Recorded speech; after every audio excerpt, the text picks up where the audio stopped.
Действительно, это великая радость, действительно, это великое счастье, когда есть понимающие люди, когда есть верующие люди в Господа Иисуса Христа, и которые хотят при жизни построить себе памятник. Действительно, здесь будут совершаться чудеса, потому что благодать Божия наполнит этот храм. Видя вашу веру, видя вашу любовь к Богу, Господь действительно благословит наш город, жителей нашего города. Этот храм, новопостроенный в 21 веке, и это будет надолго в нашей истории города, я бы сказал, истории всей страны нашей, потому что по всей стране идут строительства храмов и монастырей, потому что люди действительно наши верующие в Бога, потому что Россия действительно есть Русь святая.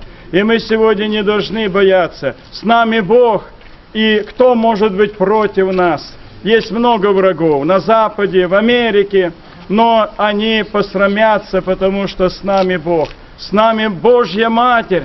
Может быть, поэтому, что в России, хотя нам и трудно материально, но столько строится храмов и монастырей, ненавидит Запад Россию. Они сами потеряли веру в Господа Иисуса Христа. У них протестантизм и католицизм. Это уже ереси, которые появились в истории человеческого рода. Наша церковь хранит истинную веру Господа Иисуса Христа, которую проповедовали апостолы. Почему наша церковь есть единая, святая, соборная и апостольская? И наш народ хранит эту веру. Наш народ любит Бога, молится Ему и прославляет Его своей жизнью. Вы посмотрите, у нас нет в храмах скамеек. У нас люди, какие бы ни были больные, стоят в храме на ногах своих и прославляют Бога.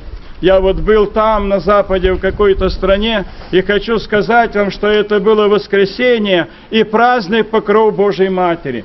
Я насчитал в этот день 24 человека, которые сидели в храме, потому что там у них скамейки. Это было в Греции.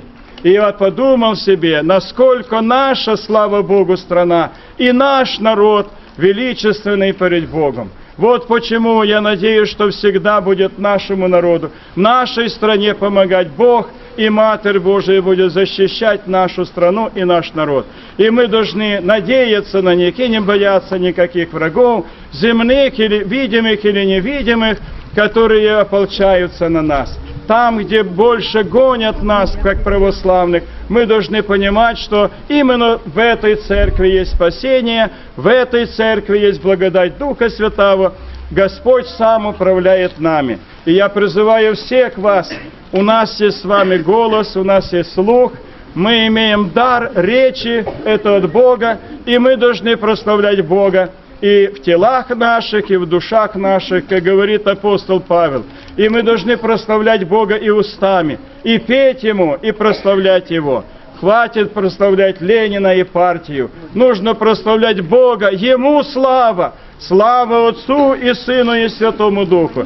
А не как на Украине кричать «Слава Украине». Это глупости, это неправедно. Мы должны прославлять Бога, и, как Он сам сказал, «Любящих мя люблю, и прославляющих мя прославлю».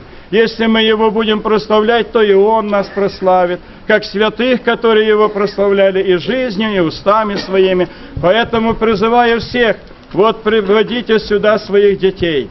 Учитесь и учите их в воскресной школе. И пускай они учатся петь. Вот сегодня начинается учебный год в воскресной школе в этом приходе. Я очень был рад, что очень много детей начали этот год учебный с причастия тела и крови Господа Иисуса Христа. И это праведно.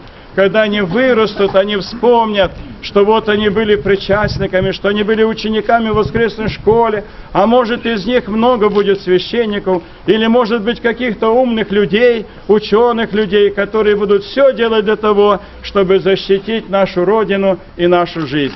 Поздравляю всех вас, особенно благодарю отца-настоятеля, отца Алексея, и всех вас благодарю и поздравляю с праздником. Здесь действительно сегодня праздник. Но будем молиться и надеяться, что Господь поможет все это докончить, и мы увидимся с вами уже в таком настоящем храме, который здесь строится. С праздником всех вас!